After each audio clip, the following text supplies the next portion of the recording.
So you might be saying, I want to start a YouTube channel and I don't really know where to begin. What do I need to do a YouTube channel? Well, I'm going to talk about that in this video, and it's not going to be as complicated as you seem. And I turned around to do that because I moved my mouse because I didn't want my computer to go to sleep and black out the monitor and cause a distraction, which I just caused a distraction by telling you what I was doing. And so hey everybody, my name is Tyler and welcome back to the channel. I make videos about video production, camera, audio gear, microphones, just really anything in general too that I find interest in.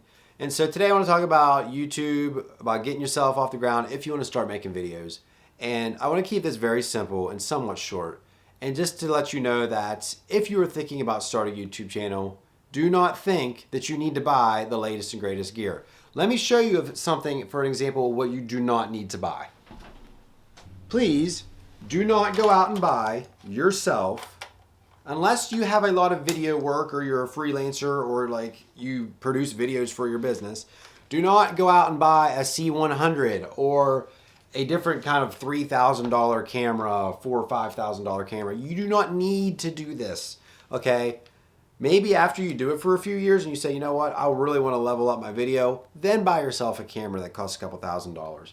But do not just go into this thinking, I need to buy this big fancy camera to make these videos to keep up with everybody else. No, because guess what's gonna, well, I'm not gonna say guess what's gonna happen. Guess what could happen? You get it, you set it up, you record a few videos and you realize, man, I do not like this at all. Now you're stuck with a camera trying to sell it or do something else with it. And so if you are thinking about getting a camera at all, I would recommend something like the Canon M50, the RX100 line from Sony, or even a Canon G7X, just to dip your feet in the water of cameras.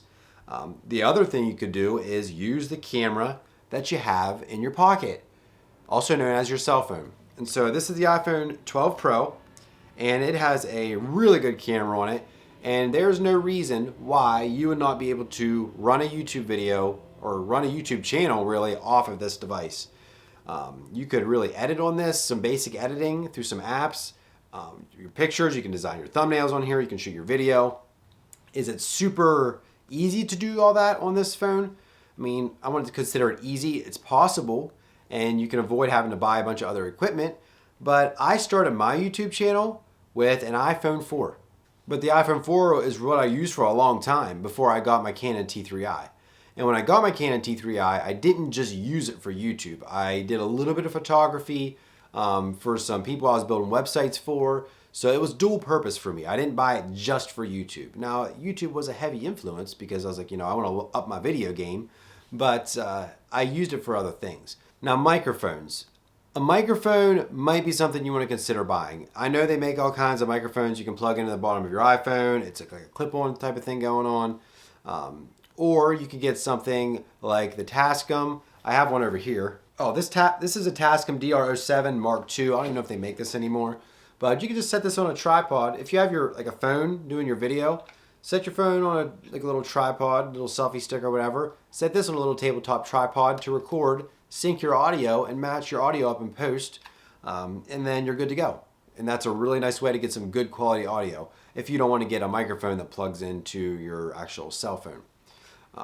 If you are getting something like a DSLR or a mirrorless camera, you need to get a microphone to go on top of it. Rode makes a lot of great mics. I'm using the Canon M50 right now, and I think this is the Video Mic Go. It doesn't take any batteries, just plugs into the 3.5mm jack, and you're good to go. I do have a Rode Video Mic that takes a 9 volts, and there's some other options out there. But do not use the onboard camera on any DSLR or mirrorless camera or even like something like the C100. If you have enough money to buy a camera like that, you have enough money to buy a microphone. Do not skimp on your audio, because I'd rather listen or I'd rather watch a video with not so great video quality but has great audio quality than watch a video that looks like it was shot on an 8K camera but it sounds like they were using a tin can to record all their sound. Now, lighting. You know what? I'm going to tell you right now. I'm not using any lights besides the ceiling light here and the window. So to prove, here's the window, which I don't know if you can see or not because I had to turn this around. It might just be way overexposed. And then up here is a ceiling light. Because, you know what? I didn't feel like setting up all my studio lights and messing with all that, so I didn't. Outside lighting is a great light source. Now you do run the risk of bleeding different light temperatures. Like these are 3,000 I think, and who knows what the sun's at. You know, this is working perfectly fine for me. Yeah, I got a couple shadows here and there, but I mean, it's pretty good lighting. The sun is like the best lighting you can use as long as you don't get yourself overexposed. And I've been making a few videos here, and this little thing of light here is just like traveling across my body. It's probably very distracting. But if you don't have access to sunlight in the place you're recording, don't think you have to spend 150 bucks on a light. Let me tell you about something. This back here, you can kind of see it. I'm probably echoing now because I'm farther from the mic. This is a little LED light tube from the brand's Alpha Home. There's a million different brands of them on Amazon. But this is like a $25 LED tube light. And that's what I use for my Twitch streams. I have my webcam mounted right below it. You can't see it because it's just out of frame. And then I have the tube light in front of it, and it lights my face up perfect for streams. That thing costs 25 bucks, and it's a pretty good light for 25 bucks. Also, I have a Ulanzi light on top of here, and I'll link that. I made videos about both of these lights, and I'll link them down in the description below or put a card somewhere. You can check them out. But if you do want to spend a little bit more money, I have some light panels from Neewer. I don't know how to say that brand's name. It's Neewer. I think it's just Neewer. But these are light panels. I can't remember how much they cost. I'll put it in the description.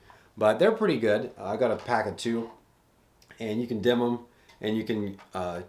They are bicolor. You can adjust how much. It doesn't give you the actual Kelvin value, which is kind of annoying, but they're nice. But I also I have all kinds of lights laying around.